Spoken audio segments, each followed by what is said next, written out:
Hi, നമുക്കിന്നൊരു variety മുട്ടത്തോരൻ ഉണ്ടാക്കിയാലോ? മുട്ടത്തോരൻ വലിയ വെറൈറ്റി ഒന്നുമല്ല, ഇതെൻ്റെ വെറൈറ്റി. വാ കാണിച്ചു തരാം. ചൂടായി ചട്ടിയിൽ കുറച്ച് എണ്ണയും ചെറുതായി അരിഞ്ഞു വെച്ച സവോളയും തേങ്ങയും ഉപ്പും കൂടി ഇട്ട് നന്നായിട്ട് ആദ്യം ഇളക്കണം. അതൊന്ന് മൂത്ത് വരും വരെ നമ്മൾ ഇളക്കിക്കൊണ്ടിരിക്കണം.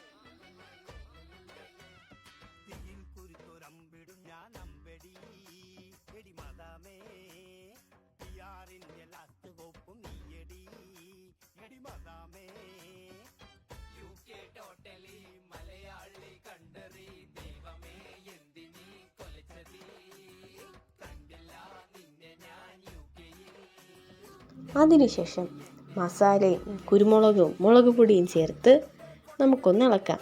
ഈ മസാലയും കുരുമുളകും നമ്മൾ ഫ്ലേവറിന് ചേർക്കുന്നതാണ്, ഓപ്ഷണലാണ്. ചില ദിവസങ്ങളിൽ ഞാൻ ചേർക്കാറുണ്ട്, ചില ദിവസം ഒഴിവാക്കാറുണ്ട്. Okay, back to recipe. Okay, എന്നിട്ട് നമ്മുടെ മെയിൻ മുട്ട നമുക്ക് ഇതിലോട്ട് പൊടിച്ചൊഴിക്കാം. മുട്ട പൊട്ടിച്ചൊഴിച്ച് നന്നായിട്ട് കിണ്ടി കൊടുക്കണം, എന്നാലേ മുട്ടയും അരപ്പും എല്ലായിടത്തും ആവുള്ളൂ.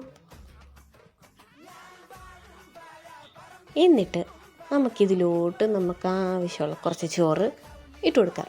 ഇട്ട് നന്നായി ഒന്ന് മിക്സ് ചെയ്തെടുക്കണം.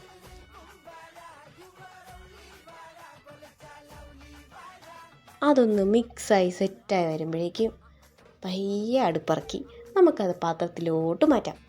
വേറെ കറിയൊന്നും വേണ്ടാന്നേ, ഇതിന് ധാരാളമാണ്. പിന്നെ വീട്ടിൽ വേറെ കറികളുണ്ട്, ഞാൻ അതും കൂടെ അങ്ങ് എടുത്തു. നമ്മുടെ നല്ല ബീറ്റ്റൂട്ട് തോരനും നല്ലൊരു വറുത്തരച്ച തീയലും ഉണ്ടായിരുന്നു, അതും കൂട്ടി ഞാനങ്ങ് ചോറ് കഴിച്ചെന്നേ. എല്ലാവരും ഒന്ന് ട്രൈ ചെയ്ത് നോക്ക്. നിങ്ങൾ കഴിച്ചിട്ടുണ്ടോ ഇങ്ങനത്തെ മുട്ടത്തോരൻ?